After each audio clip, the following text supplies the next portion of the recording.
আল্লাহ রাব্বুল আলামিনের একজন পয়গম্বর আইয়ুব আলাইহিস সালাতু ওয়াস সালাম, এই আইয়ুব আলাইহিস সালাতু ওয়াস সালামকে আল্লাহ তাআলা অসংখ্য গণিত নিয়ামত আল্লাহ তাআলা দান করেছেন। আমার ভাইরা, আমার বাবারা, যেইভাবে সন্তান সন্ততি দান করেছেন, ঠিক তেমনি ভাবে আইয়ুব পয়গম্বরকে আল্লাহ তাআলা এভাবেই অনেক টাকা পয়সা, সম্পদের মালিক, জাগার মালিক, আমার ভাইরা, সব দিক থেকে আইয়ুব আলাইহিস সালাতু ওয়াস সালামকে আল্লাহ তাআলা অসংখ্য অগণিত নাজ ও নিয়ামত আল্লাহ তাআলা দান করেছিলেন। এই জন্য সব সময় আইয়ুব আলাইহিস সালাতু ওয়াস সালাম আল্লাহ তাআলার প্রশংসা করতেন। এই জন্য সব সময় সর্বহালতে আইয়ুব আলাইহিস সালাতু ওয়াস সালাম আল্লাহ তাআলার শুকরগুজার বান্দা হতেন। একদিন শয়তান চিন্তা করল যে আইয়ুব আলাইহিস সালাতু ওয়াস সালাম এত আল্লাহ তাআলার গুণগান গায়, আল্লাহ তাআলার গুণকীর্তন করে, প্রশংসা করে। এই জন্যে আল্লাহ তাআলার কাছে চলে গেল। চলে গিয়ে বলল, হে পরওয়ারদিগারে আলম, আপনার আইয়ুব পয়গম্বর এত সম্পদের মালিক হওয়ার কারণে তাকে আপনি সম্পদ দিয়েছেন, তাকে সন্তান সন্ততি দান করেছেন, তাকে বকরি দান করেছেন, এই জন্যই তাকে উট দান করেছেন। বিশাল ব্যয়বহুল সম্পদ থাকার কারণে আপনার আইয়ুব পয়গম্বর আপনার শুকরগুজার করতেছে। যদি আইয়ুবকে কোনো একটা দিক থেকে যদি আপনি যদি কমায়া দেন, তাহলে দেখবেন আইয়ুব আলাইহিস সালাতু ওয়াস সালাম আর আপনার এভাবেই প্রশংসা করবে না, তারিফ করবে না। আল্লাহ রাব্বুল আলামিন ভালো করেই জানেন যে আইয়ুব আলাইহিস সালাতু ওয়াস সালাম সম্পদের কারণে, সন্তানের কারণে আল্লাহ তাআলার শুকরগুজার হয় নাই। পয়গম্বর তো পয়গম্বর, কিন্তু শয়তান বলেই ফেলল। এই জন্যে আল্লাহ তাআলা শয়তানকে বললেন, দেখো আমার আইয়ুবকে আমি পরীক্ষা করব, একটা একটা করে পরীক্ষা করব। আমার আইয়ুব কোনো সময়ে আমার পরীক্ষার মধ্যে খারাপ করতে পারে না। আমার আইয়ুবকে যতই পরীক্ষা করব, যতই মুসিবত আমি আল্লাহ তাআলা দান করব, ততই আমার আইয়ুব আমার শুকরগুজার বান্দা হবে। সুবহানাল্লাহ। এই জন্য মুসলমান ভাইরা রে আমার, আল্লাহ রাব্বুল আলামিন আইয়ুব আলাইহিস সালাতু ওয়াস সালামকে পরীক্ষা করলেন। তার ধন সম্পদগুলা ধ্বংস করে দিলেন। আমার ভাইরা, আমার বাবারা, আইয়ুব আলাইহিস সালাতু ওয়াস সালামের বকরি ছিল, উট ছিল, সবগুলা ধ্বংস হয়ে গেছে। এই জন্য আইয়ুব আলাইহিস সালাতু ওয়াস সালামের কাছে শয়তান গিয়ে উপস্থিত। শয়তান আইয়ুব আলাইহিস সালাতু ওয়াস সালামকে কুমন্ত্রণা দেয় আর বলে, হে আইয়ুব পয়গম্বর, দেখছেন নি আল্লাহ তাআলা আপনার প্রতি অসন্তুষ্ট হয়ে গেছেন। নাউজুবিল্লাহ। আল্লাহ তাআলা অসন্তুষ্ট হইয়া আপনার সম্পদ যা আছে আল্লাহ তাআলা সবগুলা ধ্বংস করে দিয়েছেন। আপনার মতামতটা কি? ইতিহাসের কিতাবের মধ্যে আসছে, যখন শয়তান আইয়ুব আলাইহিস সালাতু ওয়াস সালামের কাছে গেছে, এই অবস্থায় আইয়ুব আলাইহিস সালাতু ওয়াস সালাম নামাজরত ছিলেন। যখন নামাজ শেষ করলেন, তখন এই কথাটা প্রকাশ করলো। আমার ভাইরা, আমার বাবারা, আইয়ুব আলাইহিস সালাতু ওয়াস সালাম ওই সময় তার কথাগুলো শ্রবণ করে বললেন, আল্লাহ তাআলা আমাকে দান করেছেন, আবার আমার আল্লাহ আমার কাছ থেকে এই নিয়ামত নিয়ে গেছেন। আলহামদুলিল্লাহ, সুবহানাল্লাহ। আইয়ুব আলাইহিস সালাতু ওয়াস সালাম ইচ্ছা বলতে পারতেন যে আমার সম্পদ নষ্ট হয়ে গেছে, এজন্যই কিসের আলহামদুলিল্লাহ, কিসের আল্লাহ তাআলার শুকর গুজার। আমার ভাইয়েরা, আমার বাবারা, আমাদেরকেও যখন মুসিবতের মধ্যে যখন আমরা পড়ি, পরীক্ষার সম্মুখীন যখন হই, কোনো ধরনের মুসিবত আসলে আমার ভাইরা আমরাও দেখা যায় ধৈর্য ধারণ করতে পারি না, সবর করতে পারি না, ধৈর্য হারা হয়ে যাই। কথা ঠিক কিনা? এই জন্য এই ঘটনা থেকে শিক্ষা গ্রহণ করা, যেই অবস্থায় আছেন এই অবস্থায় আল্লাহ তাআলার শুকর আদায় করা, আল্লাহ তাআলার শুকর গুজার বান্দা হওয়া। যদি শুকর গুজার বান্দা হতে পারেন আমার ভাইয়েরা, আমার বাবারা, শুকর গুজার বান্দা হলে আল্লাহ তাআলা আমাকে আপনাকে যেই পরিমাণ নেয়ামত আল্লাহ তাআলা দিয়েছেন তার চাইতেও আর কোটি কোটি গুণ বেশি নেয়ামত আল্লাহ তাআলা আমাকে আপনাকে দান করবেন। সুবহানাল্লাহ। 2 নম্বর, আইয়ুব আলাইহিস সালাতু ওয়াস সালামকে আল্লাহ তাআলা পরীক্ষা করলেন। অনেক লম্বা ওয়াকিয়াত, ঘটনা বলার উদ্দেশ্য নয় আমার ভাইরা, আমার বাবারা। আইয়ুব আলাইহিস সালাতু ওয়াস সালাম ক্ষেত কামার করছেন, ফসলাদি করছেন, কিন্তু হঠাৎ করে কোথায় থেকে কোথায় কিভাবে একটা আগুন এসে ওনার ক্ষেত খামারগুলা সব ধ্বংস হয়ে গেছে। শয়তান মানুষের রূপ ধারণ করে গিয়া আইয়ুব আলাইহিস সালাতু ওয়াস সালামকে কুমন্ত্রণা দেয় আর বলে, হে আইয়ুব আলাইহিস সালাতু ওয়াস সালাম, দেখছেন আল্লাহ তাআলা আপনার প্রতি কি পরিমাণ নারাজ হয়েছেন। আল্লাহ তাআলা আপনার সব ক্ষেত খামারগুলা যেটা আপনি বক্ষণ করে জীবিকা উপার্জন করবেন, সব ক্ষেত খামারগুলা আল্লাহ তাআলা ধ্বংস করে দিয়েছেন।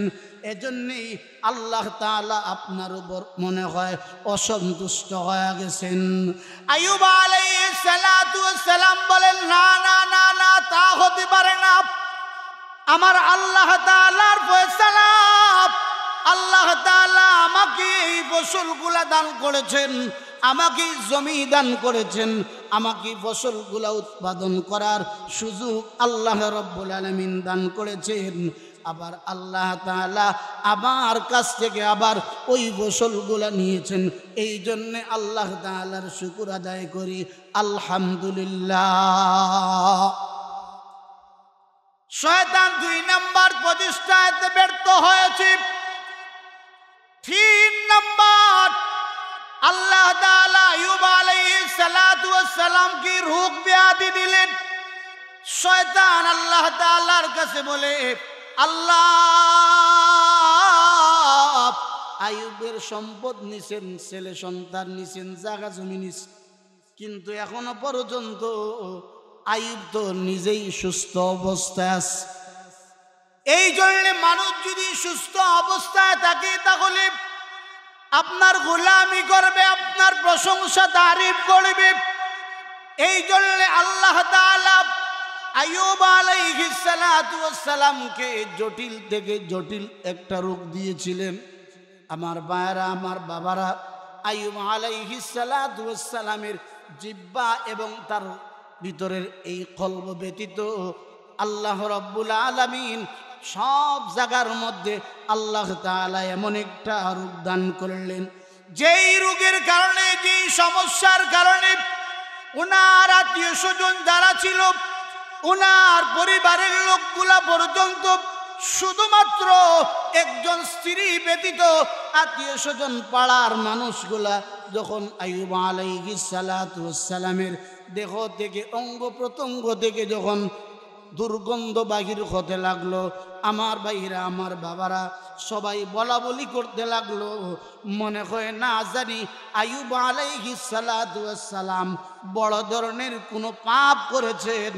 এই জন্য একের পর এক আইয়ুব আলাইহিস সালাতু ওয়াস সালামের উপর মুসিবত আসতেছে, নাউজুবিল্লাহ। এই জন্য হে রাজনগরের মুসলমান, আল্লাহ রাব্বুল আলামিন ভালো করেই তো দেখতেছেন ওই মানুষগুলা পয়গম্বরের বিরুদ্ধে তুহমত প্রদান করলো যে আইয়ুব পয়গম্বর মনে হয় বড় ধরনের কোনো পাপ করেছেন, গুনার কাজ করেছেন, এই জন্যে এই গুনার কাফারা দুনিয়াতে আল্লাহ তাআলা তাকে শাস্তি প্রদান করতেছেন। আমার ভাইরা তাই নয়, আল্লাহ তাআলা পরীক্ষা করলেন।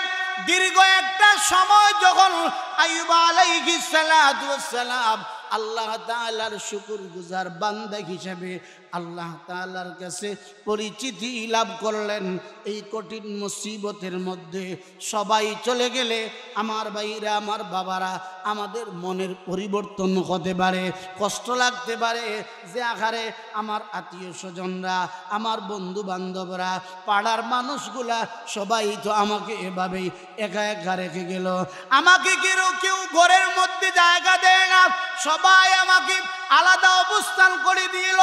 এই জন্যে ভিতরে কষ্ট আসা স্বাভাবিক আমার ভাইরা, আমার বাবারা। কিন্তু তারপরেও আল্লাহ রব্বুল আলামিনের পয়গম্বর আইয়ুব আলাইহিস সালাতু ওয়াস সালাম আমার ভাইরা এখানেই ধৈর্য ধারণ করলেন, পরীক্ষা দিলেন।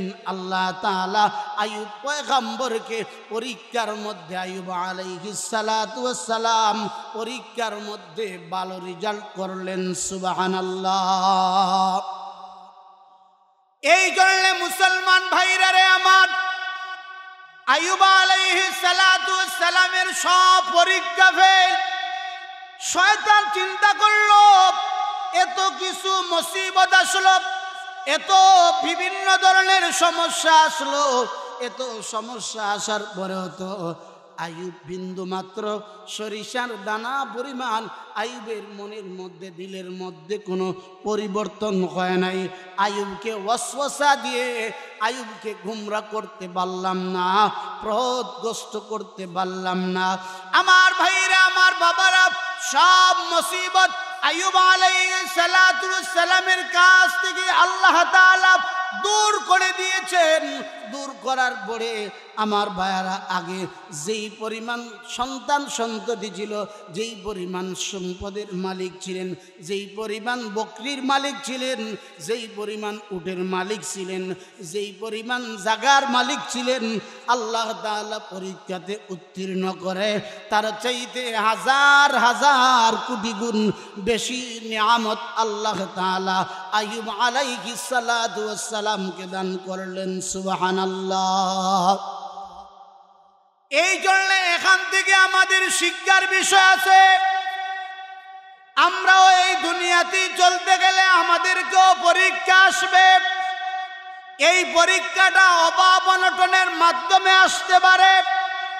অভাব অনটন আল্লাহ তাআলা আমাকে আপনাকে দান করেন। অভাব অনটনের মধ্যে যদি কেউ থাকে, স্বাভাবিক তার মন মানসিকতা নষ্ট হয়ে যায়। আমার ভাইয়েরা, এই অভাবগ্রস্ত অবস্থায় যদি সবর করতে পারেন, মুসিবতের সময় যদি সবর করতে পারেন, আল্লাহ তাআলা এতদিন আপনাকে সুস্থতা দান করেছেন, এবার যদি আল্লাহ তাআলা কোনো না কোনো ভাবে আপনাকে অসুস্থতার নিয়ামত আল্লাহ তাআলা দান করেন, তাহলে বুঝতে হবে এটা আমার মালিকের পক্ষ থেকে একটা পরীক্ষা। এই জন্যে ধৈর্য ধারণ করা, সবর করা, আর আল্লাহ তাআলার কাছে দোয়া চাওয়া, আল্লাহ তাআলার কাছে কল্যাণ কামনার জন্য মাগফিরাত চাওয়া। সুবহানাল্লাহ।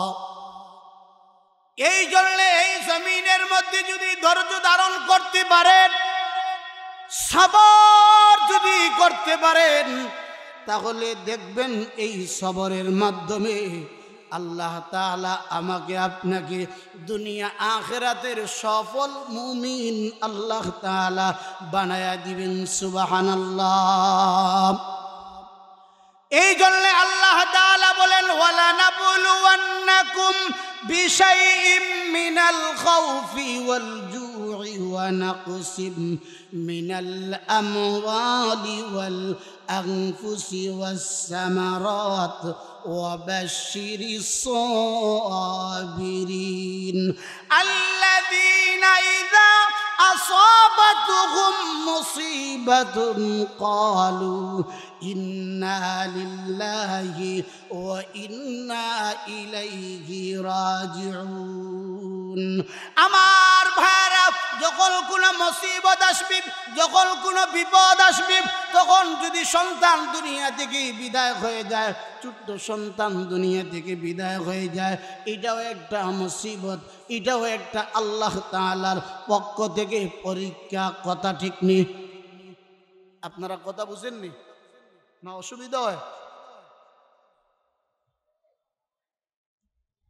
সন্তান দুনিয়াতে আসা সন্তান দুনিয়া থেকে বিদায় হওয়া অল্প বয়সে সন্তান দুনিয়া থেকে বিদায় হয়ে গেল এই ধৈর্যটা মা বাবা ধৈর্য ধারণ করতে পারে না পাড়া প্রতিবেশী বন্ধু বান্ধবেরা ধৈর্য ধারণ করতে পারে না যে আহারে এত সুন্দর একটা সন্তান 10-12 বছর পরে একটা সন্তান দুনিয়াতে আগমন করলো আর হঠাৎ কইরা এই সন্তানটা দুনিয়া থেকে বিদায় হয়ে গেল এই জন্যে অনেক মা বাবারা সন্তান দুনিয়া থেকে বিদায় হয়ে গেলে আত্মীয় স্বজনরা দুনিয়া থেকে বিদায় হয়ে গেলে তারা কান্না করে বিলাপ করে আমার ভাইরা আমার বাবারা এইভাবে কান্না করা যাবে না যেইভাবে কান্না করলে আল্লাহ তাআলা অসন্তুষ্ট হয় বিলাপ করা যাবে না হায় উল্লাস করা যাবে না সন্তান দুনিয়া থেকে বিদায় হয়েছে মা বাবা দুনিয়া থেকে বিদায় হয়েছে এখানে সবর করা ধৈর্য ধারণ করা আপনার সন্তান দুনিয়া থেকে যদি একটা সন্তান যদি দুনিয়া থেকে বিদায় হয়ে যায় আর আপনি যদি সবর করতে পারেন তাহলে এর চাইতেও আর উত্তম নেয়ামত আল্লাহ তাআলা আমাকে আপনাকে দান করবেন সুবহানাল্লাহ এই জন্য যদি দুনিয়া থেকে সন্তান মৃত্যুবরণ করে কেউ মৃত্যুবরণ করে তাহলে কি করবেন শুধু কান্নাকাটি করবেন না শুধু কান্নাকাটি করলেই হবে না মনের মধ্যে কষ্ট থাকবে এই কষ্টটা ধৈর্য ধারণ করে বলবেন ইন্না লিল্লাহি ওয়া ইন্না ইলাইহি রাজিউন আল্লাহ তাআলার এই সিদ্ধান্তের মধ্যে আমি সন্তুষ্ট আল্লাহ তাআলা আমাকে যেভাবেই রাখে আল্লাহ তাআলা আমাকে যেভাবেই রাখছেন যে অবস্থায় আছি এই সিদ্ধান্তের উপর আমি অটল অবিচল আমার ভাইরা আমার বাবারা যদি অটল অবিচল থাকতে পারেন আল্লাহ তাআলার সিদ্ধান্তের উপর যেই গোলাম অটল অবিচল থাকবে আল্লাহ তাআলা ওই গোলামকে দুনিয়া আখিরাতের মর্যাদা আল্লাহ তাআলা দিয়ে দিবেন সুবহানাল্লাহ এই জন্য আল্লাহ তাআলা বলেন ইন্নাল্লাযীনা قالوا ربنا الله ثم استقاموا تتنزل عليهم الملائكة ألا تخافوا ولا تحزنوا وأبشروا بالجنة যখন মুসিবত আসবে যখন সমস্যা আসবে দ্বীনের উপর অটল থাকতে গেলে আমার ভাইরা আমার বাবারা ইসলামের মধ্যে অটল অবিচল থাকতে হলে কষ্ট হবে আমার আপনার ধৈর্য ধারণ করতে হবে ঈমান নেই বর্তমান সময়ে ঈমান নিয়ে থাকাটা বড় কঠিন অবস্থা যেই সময়ে মানুষ ঈমানদার অবস্থায় থাকাটা ঈমান নিয়ে চলাফেরা করাটা বড় কঠিন হয়ে দাঁড়াইছে আজকে সমাজের মানুষেরা এক সময় দেখা যায় সকালে ঈমানদার বিকালে বেঈমান কাফের হয়ে যায় আমাদের জবান থেকে কিছু কথা এবং কাজ এমন বাহির হয় যেই কথা আর কাজের মাধ্যমে আমরা ঈমান হারা হয়ে যাই বেঈমান হয়ে যাই আমরা নিজেরাও বলতে পারি না এই জন্যে আমার ভাইরা আমার বাবারা আল্লাহ রাব্বুল আলামিন বলেন নিশ্চয় যারা আল্লাহকে রব বলে স্বীকার করবে আর ইস্তেকামতের সাথে ধৈর্য ধারণ করবে এই জন্য ধৈর্য ধারণ করা যদি ধৈর্য ধারণ করতে পারে আল্লাহ রাব্বুল আলামিন তাদেরকে পুরস্কার দান করবেন। কি পুরস্কার দান করবেন? আল্লাহ তাআলা এক নম্বরের পুরস্কার হলো দুনিয়ার জগৎ থেকে যখন গোলাম বিদায় যখন হয়ে যাবে, বিদায়ের মুহূর্ত আল্লাহ তাআলার পক্ষ থেকে ফেরেশতারা উপস্থিত হয়ে যাবে। আল্লাহর ওই বান্দার সামনে ফেরেশতারা যখন উপস্থিত হয়ে যাবে, এই অবস্থায় আমার ভাইরা আমার বাবারা যখনই উপস্থিত হয়ে যাবে, আল্লাহর বান্দা একা একাই অবস্থায় সাকরাতের সময়ে মনের মধ্যে বড় কষ্ট, মনের মধ্যে বড় যাতনা। আমার ভাইরা আমার বাবারা এই কষ্ট একা একই সময় অতিক্রম করবে, কিন্তু গোলাম একা একা চিন্তা করবে যে আখারে আমি তো এখনই দুনিয়া থেকে বিদায় হয়ে যাব, আমাকে কবরে রাখা হবে, আমাকে হাসরের ময়দানে নেওয়া হবে, আমার কি অবস্থা হবে, আমার কি অবস্থা হবে। এই টেনশন প্রত্যেকটা মুমিন মুসলমান নরনারী যখন সাকরাতের সময় হয় প্রত্যেকেই কিন্তু ওই টেনশন করে। এই জন্য আমাদের এগুলা নিয়ে আমাদের টেনশন নাই। আমি ইমানদার না বেঈমান, আমার এই মৃত্যুটা ইমানদার অবস্থায় মৃত্যুটা হলো না বেঈমান অবস্থায় মৃত্যু হলো। আজকে এই সমাজের মানুষগুলা দুনিয়ার জাঁকজমক, দুনিয়ার টাকা পয়সা উপার্জন করার জন্য আমার ভাইরা আমার বাবারা যেই পরিমাণ মেহনত আর মুজাহাদা করে আখিরাতের প্রস্তুতির জন্য, কবরের প্রস্তুতির জন্য, আসরের প্রস্তুতির জন্য সেই পরিমাণ মেহনত আর মুজাহাদা এখনকার মুমিন মুসলমানরা করে না। এই জন্য আল্লাহ তাআলা বলেন, ইয়া আইয়ুহাল্লাযীনা আমানুত্তাকুল্লাহা ওয়াল তানজুর নাফসুম মা কদ্দামাত লিগাদ ওয়াত্তাকুল্লাহ ইন্নাল্লাহা খাবীরুম বিমা তা'মালুন। আল্লাহ সুবহানাহু ওয়া তাআলা ইমানদারদেরকে বলেন, হে ইমানদারেরা, তোমরা আমি আল্লাহ তাআলাকে ভয় করো, আর আগামীকালকের জন্য তোমরা কি সম্বল, তোমরা কি নেক আমল সংগ্রহ করতেছো, ওই আমল সম্পর্কে পরকালের আমলটা তোমাদের স্বচ্ছ আমল, তোমাদের ওই আমলটা ভালো আমল হচ্ছে না মন্দ আমল হচ্ছে, এই হিসাবটুকু তোমাদেরকে অবশ্যই করতে হবে। কেন হিসাব করতে হবে? দুনিয়ার জাগতিক লাইনে ব্যবসা বাণিজ্য করলে আমার এই ব্যবসা বাণিজ্যের ভিতরে আমার ভাইরা আমার বাবারা দুনিয়ার ব্যবসা বাণিজ্য লক্ষ লক্ষ টাকা ইনভেস্ট করলে আমার প্রত্যেকটা দিন আমার হিসাব করতে হয়। আজকে কত টাকা বিক্রি করলাম, আমার কত টাকা মুনাফা হলো। প্রত্যেকটা বুদ্ধিমান মানুষগুলা এই চিন্তা ফিকির প্রত্যেকেই যারা ব্যবসা বাণিজ্য করে প্রত্যেকেরই এই হিসাবটুকু তাদেরকে অবশ্যই করতে হয়। কথা ঠিক নেই?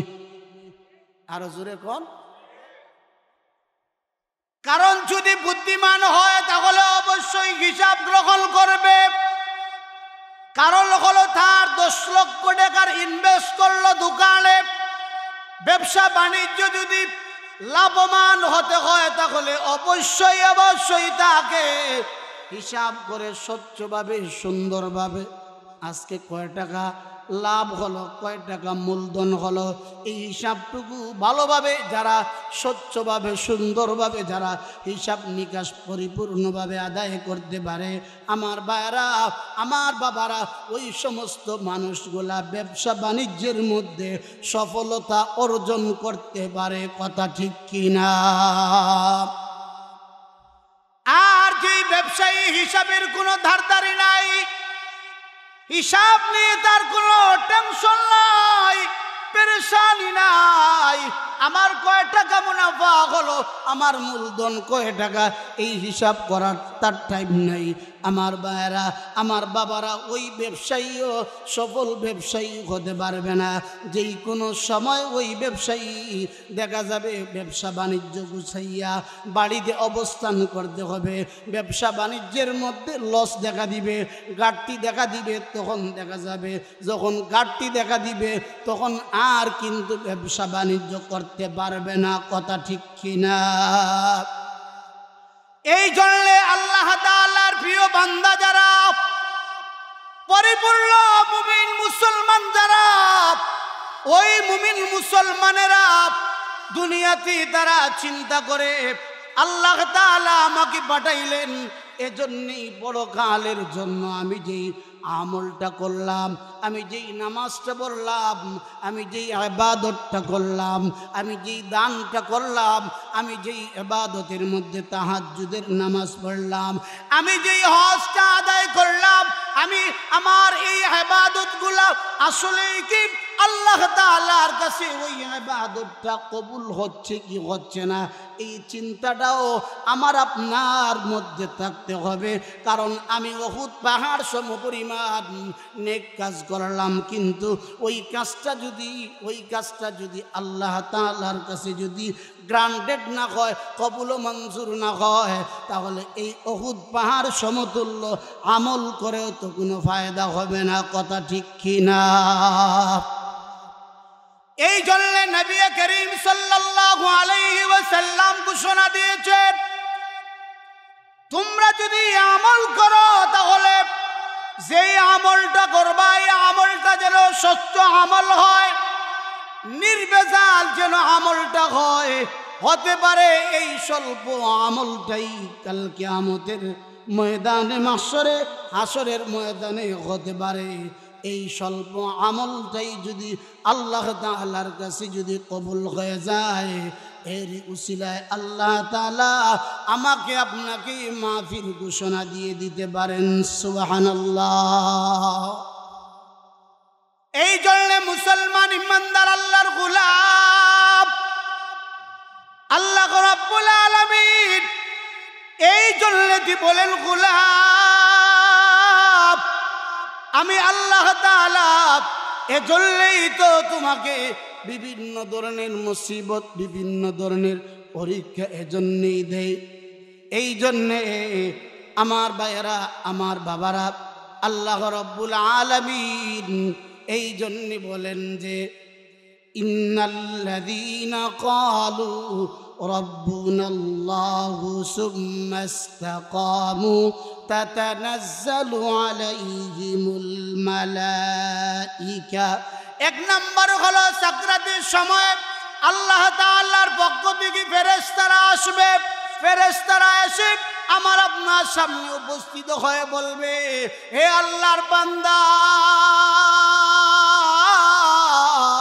তোমার কোনো টেনশন নাই, তোমার কোনো ভয়ভীতি নাই।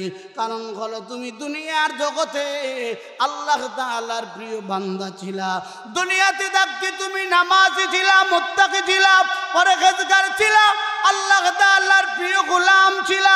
এজন্যই তোমার কোনো কষ্ট নাই, তোমার কোনো টেনশন নাই। আমরা তোমার জন্য অপেক্ষা করতেছি। তুমি ভয় করো না, পেরেশানি করো না। আল্লাহ তাআলা তোমার জন্যই আমাদেরকে প্রেরণ করেছেন। সুবহানাল্লাহ।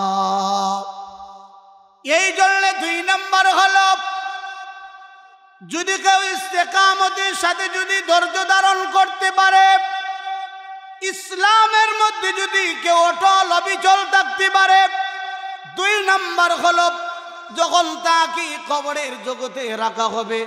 আমার ভাইরা, আমার বাবারা, কবরের জগতে আমরা যখন কবরের জগতে নিয়ে আমাদের আত্মীয় স্বজন অথবা মা বাবাকে কবরের মধ্যে নিয়ে যাই, আমার ভাইরা 3টা বস্তু কবরে নিয়ে যাওয়া হয়। কয়টা বস্তু? আরো জোরে কোন।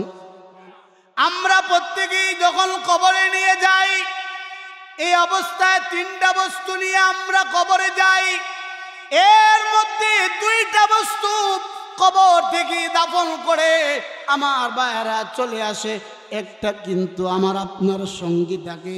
এক নাম্বার হলো আত্মীয় স্বজন কবরে যায়, কবরে দাফন করে আমার ভাইয়েরা। এবং 2 নাম্বার হলো আপনার কিছু সম্পত্তি যায় আমার ভাইয়েরা, আমার বাবারা, এগুলোও চলে আসে। কিন্তু 3 নাম্বার হলো এমন একটা বস্তু আমার আপনার সঙ্গী হয়ে কবরের জগতে যায়। 3 নাম্বার হলো আমার আপনার নেক আমলগুলা কবরের মধ্যে চলে যায়, সবাই ফিরে আসে, কিন্তু নেক আমলগুলা আমাকে আপনাকে রেখে ফিরে আসবে না। সুবহানাল্লাহ।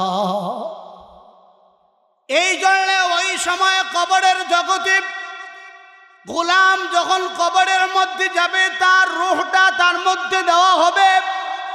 এই অবস্থায় আল্লাহর বান্দা যখন তাকায়া দেখবে যে আখারে আমি তো 3.5 হাত অন্ধকার কবরে চলে আসি, কই আমার সন্তানেরা, আমার বিবি বাচ্চারা, যাদেরকে এত মহব্বত করতাম, যাদেরকে এত ভালোবাসতাম, যেই ছেলে মেয়ের জন্য নিজে না খেয়ে ছেলে মেয়ে আত্মীয় স্বজনদেরকে খাওয়াইলাম, যেই বন্ধুকে আপন করার জন্য মা বাবাকে পর মনে করলাম, বন্ধুর সাথে সঙ্গী হওয়ার জন্য, বন্ধুকে প্রাধান্য দেওয়ার জন্য মা বাবাকে মূল্যায়ন করে না।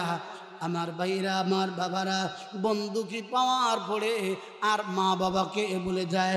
যে ছেলে সন্তানকে পাওয়ার পরে অনেক পিতা মাতা তার মা বাবার কথা ভুলেই যায়। কারণ হলো আমার ভাইরা, আমার বাবারা, মা বাবার সাথে সন্তানের একটা ব্লাড কালেকশন আছে না নাই? এই জন্যে এই এত মহব্বতের সন্তানেরা, এত মহব্বতের বিবি বাচ্চারা, যেই সন্তানগুলো আমাকে আপনাকে কবরে রেখে সাথে সাথে চলে আসবে, আমার ভাইরা, আমার বাবারা, মৃত্যু হওয়ার কয়েক ঘন্টার পরেই দেখা যাবে আমার আপনার লাশ আর বেশি সময় ঘরের মধ্যে রাখবে না।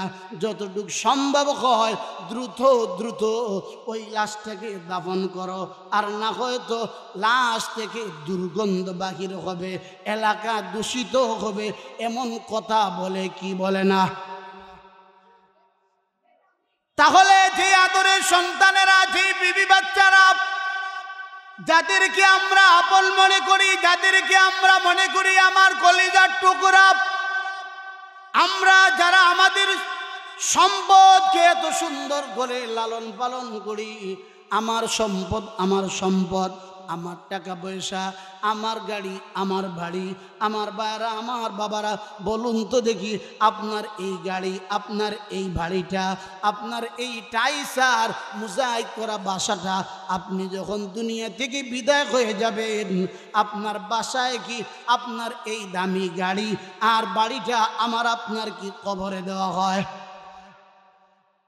সে রাজা হতে পারে, প্রাইম মিনিস্টার হতে পারে, এমপি হতে পারে, মন্ত্রী হতে পারে, চেয়ারম্যান হতে পারে, কিন্তু যখন দুনিয়া থেকে বিদায় হয়ে যাবে, এই অবস্থায় অন্ধকার কবরে আমার ভাইয়েরা 3টা কাপড়, সাদা কাপড় পরিধান করে 3.5 হাত অন্ধকার কবরের মধ্যে রাখা হবে। আমার ভাইয়েরা, দুনিয়ার জগতের একটা মশার কামড়, দুনিয়ার একটা মশার আওয়াজকে পৃথিবীর মানুষেরা, আমার ভাইয়েরা, যখন কানের মধ্যে এসে মশা যখন আওয়াজ করে, এই শব্দটাও মানুষ শুনতে পারে না। যতটুকু সম্ভব হয় দ্রুত এই মশাটাকে মারার জন্য বিভিন্ন ধরনের অপচেষ্টা, বিভিন্ন ধরনের পায়তারা করে কি করে না? কিন্তু এই অন্ধকার কবরে, যে অন্ধকার কবরে এত মহব্বতের বিবি বাচ্চা, এত মহব্বতের সন্তানেরা আমাকে যখন নিয়ে কবরে রাখা হবে আর বলতে থাকবে বিসমিল্লাহি ওয়া আলা মিল্লাতি রাসূলিল্লাহ, মিনহা খালাকনাকুম ওয়া ফিহা নুঈদুকুম ওয়া মিনহা নুখরিজুকুম তারাতান উখরা। চিৎকার দিয়ে বলুন সুবহানাল্লাহ।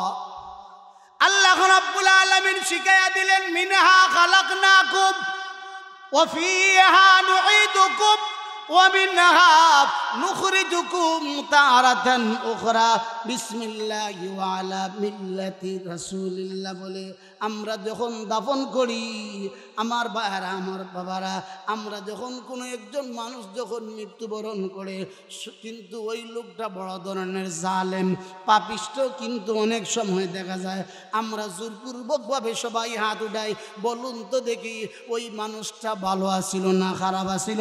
সবাই এক বাক্যে হাত উঠাইছে, না অমুক সাহেব তো খুব ভালো। এমন হয় কি হয় না?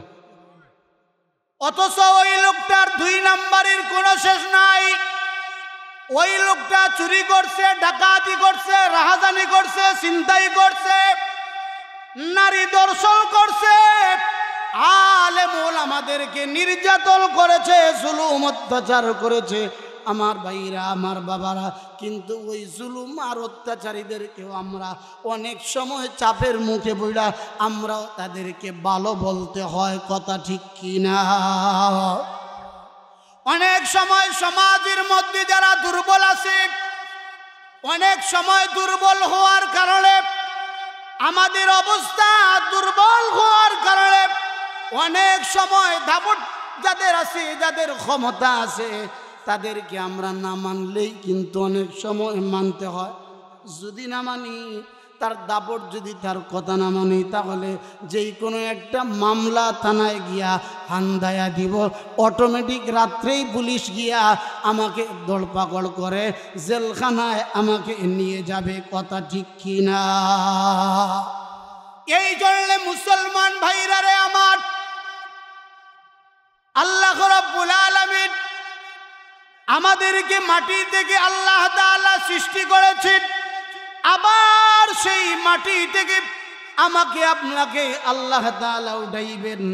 আমরা যে বলি বিসমিল্লাহি ওয়া আলা মিল্লাতি রাসূলিল্লাহ, আমার ভাইরা আমার বাবারা, অথচ ওই লোকটার মাথা থেকে পা পর্যন্ত কোনো একটা সুন্নতের আদর্শ পাওয়া যায় না।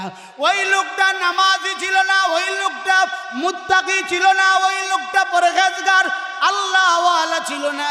আমার ভাইরা আমার বাবারা, এই অবস্থায় যদি হয়, তাহলে কবরের জগতে যারা দুর্বল হবে, যারা গুনাহগার পাপিষ্ট হবে, কবর কিন্তু তাদেরকে ছাড় দিবে না, কথা ঠিক কিনা? দুনিয়ার ক্ষমতার মাধ্যমে, দুনিয়ার ক্ষমতার বাহাদুরির মাধ্যমে একজন আরেকজনকে পাকড়াও করতে পারে, একজন আরেকজনকে বিভিন্ন ধরনের সমস্যার সম্মুখীন করতে পারে, কিন্তু কবরে যাওয়ার পরে, আমি যখন কবরে যাব, আপনি যখন কবরে যাবেন, কবরে যাওয়ার পরে গিয়ে বলতে পারবেন না আমি অমুক দলের সভাপতি কবরে আসছি, আমি অমুক দলের সেক্রেটারি আসছি, আমি রাজনগর থানার অমুক দায়িত্বশীল, আমি রাজনগর থানার অমুক দলের আমি বড় একজন চেয়ারম্যান। বলা যাবে না। যদি বলেন আমার ভাইরা, ফেরেশতারা পিটাইয়া ভর্তা বানায় দিব, বলবে জালেমরা দুনিয়াতে যা করছো আর সেই সুযোগ দেওয়া হবে না। এই জন্য আল্লাহ তাআলার ওই বান্দাগুলা যখন কবরে যাবে, এই অবস্থায় যারা গুনাহগার থাকবে, পাপিষ্ট থাকবে, ওই পাপিষ্টরা অসহায় বোধ করবে আর বলবে, আকারে কোথায় আসলাম, কই সন্তানেরা, কই আমার নেতা সাঙ্গবাঙ্গরা, কই আমার দলের মানুষেরা, কাউকে তো এখন দেখি না। এই অবস্থায় নিরুপায় হয়ে যাবে পাপিষ্ট যদি হয়ে যায়। আর যদি নেককার হয়, আল্লাহওয়ালা হয়, আল্লাহ প্রেমিক যদি হয়, তাহলে আমার ভাইরা আমার বাবারা, আল্লাহ প্রেমিক হলে ওই সময়ে ফেরেশতারা আমার আপনার কবরের সামনে উপস্থিত হয়ে যাবে। সুবহানাল্লাহ। ফেরেশতারা আমার আপনার কবরের সামনে দাঁড়িয়ে বলবে, হে আল্লাহর গোলাম, হে আল্লাহর বান্দা, আপনি মনে হয় ভয় করতেছেন, টেনশন করতেছেন। না গেরে আল্লাহর বান্দা, তোমার কোনো ভয় নাই, তোমার কোনো টেনশন নাই। কারণ হলো তুমি দুনিয়া থেকে বড় কষ্ট করে দুনিয়াতে বড় কষ্টের জীবন অতিবাহিত করে অন্ধকার কবরে আসছো। এই যে দেখো আল্লাহ তাআলা অসংখ্য অগণিত নাজ ও নিয়ামত তোমার জন্য অপেক্ষা করতেছে। এই জন্য হে আল্লাহর বান্দা, আল্লাহ তাখাফু ওয়ালা তাহজানু ওয়া আবশিরু বিল জান্নাহ আল্লাতী কুনতুম তুআদুন। কবরবাসীদের নেককারদেরকে বলবে, আল্লাহ তাখাফু, তোমার কোনো ভয় নাই, ওয়ালা তাহজানু, তোমার কোনো টেনশন নাই। এই মুহূর্তে আল্লাহ তাআলার পক্ষ থেকে জান্নাতের সুসংবাদ গ্রহণ করো। সুবহানাল্লাহ। এই জন্য মুসলমান ভাইরা রে আমার, আল্লাহ তাআলা এমন এক সময় আসবে, আজকে আমরা যারা এখানে আছি এক সময় আমরা কেউ এখানে থাকবো না। এই মাদ্রাসা থাকবে, আমার ভাইয়েরা ছাত্ররা লেখাপড়া করবে, আলেম ওলামারা এখানে থাকবে কি থাকবে না? আর জোরে বলেন। আজকে আমি এখানে আসি, কিছুদিন পরে এই দুনিয়া থেকে বিদায় হয়ে যাব, কিন্তু এই প্রতিষ্ঠান থাকবে, এই মাদ্রাসা থাকবে, এখানে কোরআন হাদিসের শিক্ষা দেওয়া হবে, এখান থেকে ছাত্ররা কোরআনের হাফেজ হবে, এখান থেকে ছাত্ররা কোরআনের শিক্ষা লাভ করবে, এখান থেকে বিশ্বনবী মুহাম্মদুর রাসূলুল্লাহ সাল্লাল্লাহু আলাইহি ওয়াসাল্লামের হাদিস পড়ানো হবে। কালা কালা রাসূলুল্লাহ সাল্লাল্লাহু আলাইহি ওয়াসাল্লাম পড়ানো হবে। এই জন্যে আমার ভাইরা, আমার বাবারা, যেহেতু দিনী প্রতিষ্ঠান, এই জন্যে এই দিনী প্রতিষ্ঠানের বহু ধরনের জরুরত আছে না নাই?